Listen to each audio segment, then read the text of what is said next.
Magandang araw po. Ito na po ang aming explanation ng aming Christmas village na gawa sa recycled materials ng Royal Icing Department. Uunahin na po natin sa aming Christmas tree. Let's go!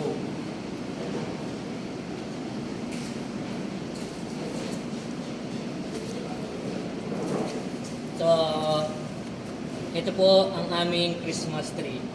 Unahin po natin sa kanyang patungan yung boxes po niya na ginamit namin dito is boxes po yan ng dehumidifier natin na bago. Then ginawa lang po natin siyang malaking present. Naging patungan na po siya. And then yung pinaka-stand po ng aming Christmas tree is stand po yan ng electric fan na sira. Hindi na po yan nagagamit. Nakatambak lang po yan sa may likuran natin. And then yung pinang-decorate po namin sa aming Christmas tree is itong food color na wala na pong laman.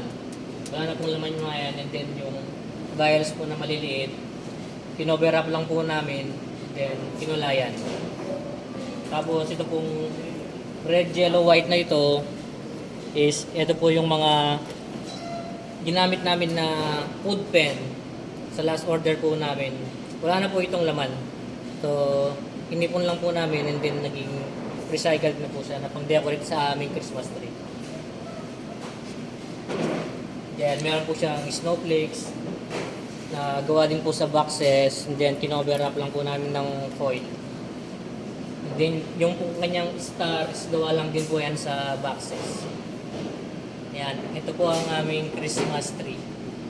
And then, proceed po tayo sa aming snowman gawa sa gulong. Ayan. Apat po yan na gulong ng mga sasakyan na nandyan lang po sa may gilid ng pool. Nilinis lang po namin yung mga yan and then kinulayan ng white. Tapos ito pong kanyang pinaka-hat is boxes lang din po yan. Kaya po siyang snowflakes ulit. And then yung mata po niya tsaka mga buttons is cup noodles po yung mga yan. Cup noodles po. Then yung kaya mga bibig, strike lang din po ng mga food color yan na wala ng laman. Then yung kanyang kamay, is kahoy lang po yan dito. Kahoy lang po yan mga yan. Then makakabuo na po kami ng snowman na gawa sa gulong. And then proceed po tayo sa ating Santa Claus. Ito po ang aming Santa Claus. O si Santa. So, ang pinaka-recycle po na ginamit namin kay Santa is yung mismong bike. Itong bike na to, kay Sir Sius po itong bike na to na nakatambak na lang po yan dyan. Hindi na po ito nagagamit. Kung makikita nyo po, flat na po yung mga gulong niyan, harap-likod po yan. Then, gumawa lang po kami ng Santa. Yung body po ni Santa is ganoon po yan na mineral. Ito po yung, and then po yung kamay niya, mga braso niya, at mga legs, is mga boxes po lang po yan na ni-roll namin. Then yung pinakabawag po niya na red, is yung mga basahan lang po ng Royal Icing. Then yung sapatos na ginamit namin, is yung maruming sapatos po yan dyan. Hindi ko po alam kung kanino to. Sobrang dumi na po yan, nilinis lang po namin. Then meron po siyang maraming bit-bit na regalo si Santa. Regalo po yan ni Santa para sa ating lahat. Then yung ilong po niya is takip ng Coke. Then nilagyan po namin siya ng gift box dito. So, ayan. Meron na po kaming Santa. Then, proceed po tayo sa aming snowman. Ito na po tayo sa aming snowman. Tatlong snowman po yan. Yung body po ng aming snowman is yung mga tangki lang po ng period na wala ng laman. Ayan po. And then yung pinakaulo po niya is mga roll lang po na grease paper yung mga yan. Then nakabuo na po kami ng snowman. Yung hat po niya, mga boxes lang. Then yung ginamit namin na mata at saka mga buttons, is takip lang din po ng food color yung mga yan. So, ayan po yung aming snowman. And then proceed po tayo sa aming penguin. Ay, hindi mo pala yan. Ito mo pala. Aming penguin. Ito mo pala. Hindi mo pala penguin yun. So, yung pinaka penguin po na ginamit namin is, ano po to, fire extinguisher po yung mga yan. Kung makita niyo po yung bibig niya, ito po yung handle ng fire extinguisher namin. Ayan. Ito po, fire extinguisher lang po yung mga yan. Okay. So, ito po ang aming tatlong penguin. Nakabuo na po kami ng penguin gamit ang fire extinguisher. Then yung aming gingerbread. Ayan, may tatlo po kaming ginger dito. Styro lang po yung mga yan. Sinip lang po namin ng ginger and then in-sprayan ng kulay brown. Nilagyan ng scarf.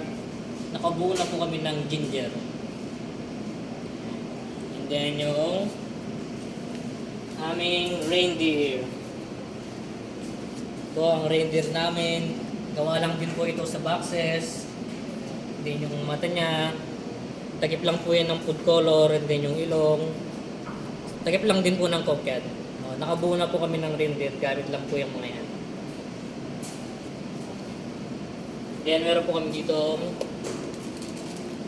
candy cane na gawa din po sa boxes. Then meron po kami dito sa kabila nagawa sa sacks na nilagyan lang po ng bulak. Gawa lang po ito sa boxes lang din po. Kinunayan lang po yan. And then meron po tayong maraming parol. Ayan po yung mga parol na. So yung mga parol na yan is mga takip po lahat yan ng electric fan. Nasira na. Nakatambak lang po yan lahat sa likod. Nilinis lang po namin kasi sobrang dumi niyan. And then gamit po yung mga yan is nakabuo kami ng mga parol. Doon kasi po lahat yung mga yan. Yan po. Nakabuo po kami ng parol gamit lang po yung mga yan. Meron po tayo dito Christmas wreath na gawa rin po sa takip ng electric fan. So yan. Tapos meron po tayong mga snow. Snow po lahat yan. Styro lang po yan. Kinapit namin sa snow namin. So yung mga styro po na to is galing din po ito sa pinaglagyan ng mga bagong dehumidifier. Kinudkud lang po namin yan, sobrang dami po yan. Kuhan to sa awang kudkuran. Ayan. Tapos meron po dito, yung ginamit po namin pang wall dito, is nag-decide po kami na malinis na yung gagamitin namin na grease paper para mas elegante pong tingnan ng aming Christmas village. Nag-decide po kami na wag na lang dumihan para after ng event is magagamit na po siya. Makikita nyo po, malinis pa po siya. Yan, meron po kami dito bakod. Bakod po yan. Boxes lang din po yan, boxes. And then yung aming Merry Christmas is boxes lang din po yan. Tapos dinik lang po sa bond paper. Then, makikita nyo po, may ano po, may upuan po dito. Pwede po kayong mag-picture dito. Wala po yung bayad, libre lang. Basta wag lang po sanang uupo si Park. Ay, dinabi mo na ako na naman. Baka po kasi masira. So, ayan na po ang aming Christmas village na gawa sa recycled materials ng Royal Icing. Nagpapasalamat po ako sa buong Royal sa effort nila sa teamwork namin na hindi mabubulag ang buo kundi dahil sa kanila. Maraming salamat po.